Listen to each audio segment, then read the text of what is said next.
Dana Nabatanze anyamulya, Dana Nabatanze anyamwebakako ani bbawe. Kati nno Abannayuganda babaddenga beebuuza kino ekibuuzo okuviira ddala Dana Nabatanze we yayawukana ne Lwasa. Kati nno Mr. Lee owa B2C yalya Diana Nabatanze era nga baludde ebbanga bano Ingaberia tebava muloji. Kati nno bino ebigambo Mr. Lee abikakasizza owa B2C nti ye ne Dana Nabatanze bali bati era nga tewali muntu yenna agenda bawula. Duno olugambo tuludde nga tuluwulira era tuludde ebbanga nga tukimanyi nti Dana Nabatanze n'omuvubuka owa B2C bali bati era babeera bati era nga fenna tukimanyi nga tetukirinaako bukakafu. Naye abantu nga bagamba Dana Nabatanze ku basajja bonna abali mu ggwanga lyaffe wano eno, abasajja abagagga abalungi abavaako atya n'ayagala akavubuka akato. Era nga abantu bamwogeredde ebigambo bingi nnyo nga bagamba Dana Nabatanze ono okuleka okwegabangula kyekimujja ku basajja ab'ebitiibwa n'ayagala kana akavubuka kagenda muwaaki kano kasimaati waya kana akavubuka akabi akavubuka aketwala okuba nti kamanyi nga tekayina kalega bulezi biviiri abantu boogedde ebigambo. Naye munnange tekiganye Dana Nabatanze ne B2C oba ne mukwano gwe Mr. Lee kugenda maaso na bye balina kukola. Kakati nno bano nno bategekako mbu n'omukolo ne gusazibwamu ne gulinnyibwamu eggere abantu ne bakigana ne bagamba kino tekisoboka. Wano ne neebuuza nti Dana Nabatanze bw'ali bagenda kufumbirwa agenda kufumbirwa bantu oba agenda kufumbirwa omwami gw'ayagala. Nze naawe byonna biri mu katambi kano. Yenze Sheila Adita abatuusaako akatambi kano eno nkusaba subscribing woba obadde tonaba subscribing okwate ne kadi nga buli video yonna gye nteekayo ekutuukako bulungi nnyo. Commentinga tumanye endowooza yo ku butambi nga buno bwenteekayo. Wabula ate jjukira inti mbabuuzaako yonna gye muwangalira okulaba obutambi buno era nga mbeebaza kyansusso mwebale kwerekereza bye mukola ate era ne mulaba obutambi bwange buno eno. Mbatumirako yonna gye muli abali mu kukola mu mawanga eyo gye muli ag'enjawulo munnange mbabuuzaako. Wabula ate nga naawe bw'oba olina obubaka bw'oyagala nkuyisizeewo weeyambise comment section ombuulire ki ky'oyagala mbeere nga nkola.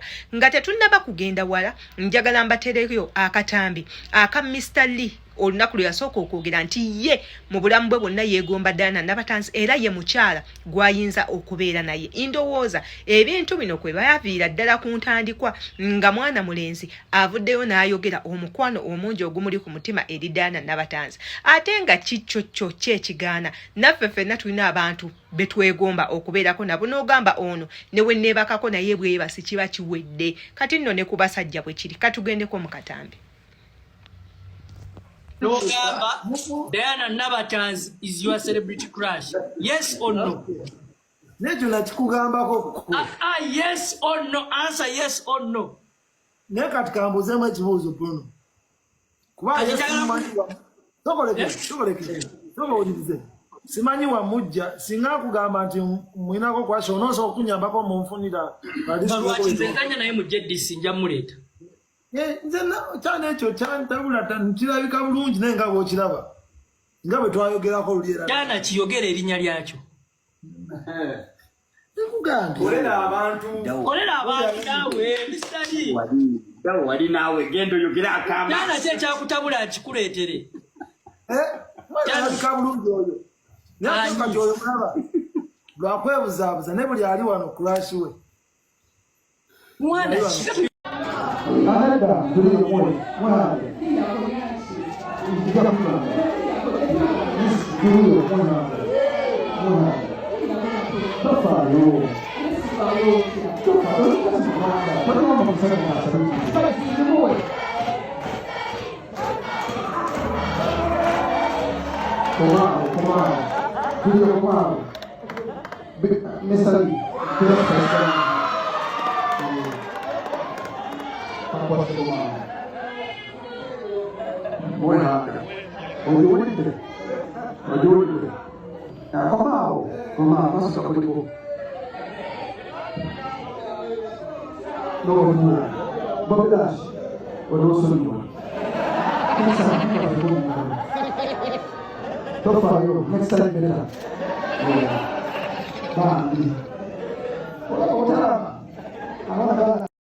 obutambi obwo kansuubire nti bubanyumidde bulungi nnyo. Mr. Lee mumwerabiddeko nga yennyini akonfesinga n'agamba bannange ekiwala ekyo Kidaana Nabatanzi nje kinzita. Kidaana Nabatanzi nze kinzita. Kansuubire nti nno muwulidde wali ng'abuuza Bruno K n'amugamba bwe nnaakugamba amazima omuwala oyo nze simanyi wa kumujja ono omunfunira.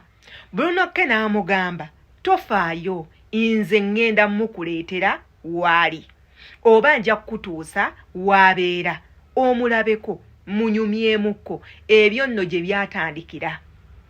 Naye nga abantu abamu batugamba nti Diana Nabatanzi yatandika okweyagala ne Mr. Lee nga Mr. Lee akyasoma Diana Nabatanzi ng'azannya ebina Uganda. Kyesitamanyi nti oba kituufu nga mu butambi gye bujjeeyo maaso we mujja okubuulira. Naye nga amawulire gano ffe tuludde nga tugawulira. Ekitali kibi tewaliiwo kintu oba tewaliiwo tteeka likugira muntu kwagala muntu gwayagala. Era tewali tteeka likugira myaka kwagalana. Olaba mulimu ab'e16 nga nabo balina omukwano eri omuntu omukulu. Ate katolo Diana Nabatanzi ne Mr. Lee. Mr. Lee ali myaka gye egy'okwetegerera era emyaka gye egy'okusalawo kikyayagala ne kyatayagala. Ekikyamu n'ekitali kikyamu. Wabula ate nga ne Diana Nabatanzi ali myaka gye egy'obukulu yamanyi kikyasinga okwagala iffe kye tutamanyi. Yamanyi kika kye eky'omusajja kye yeetaaga mu bulamu bwe. Kati ffe ng'abantu tetugenda kubanga tumusalirawo regarding her age. Abantu abasinga mu kulembeza myaka Diana Nabatanzi mukulu tasaana Mr. Lee asaana omuntu asinga awo banange Mr. Lee n'afuuka Mr. Lee. Mr. Lee nga waali omuto. Ani yabagamba nti enkulu tenywa? Ye bwe tubala abakazi Mr. Lee be yakeebakako basinga abasajja Diana Nabatanzi be yeebase nabo. Musooke mukirowoozeemu. Temuddamu kwogera ku myaka gya Diana Nabatanzi. Omukazi mumuleke yeeyagale. Yenna omusajja bannanga alitwala Diana Nabatanzi ajja kuba atutte omukazi. Nze mbabuuli ajja kuba atutte omukazi. Omukazi oyo yeekwata bulungi. Tayogera.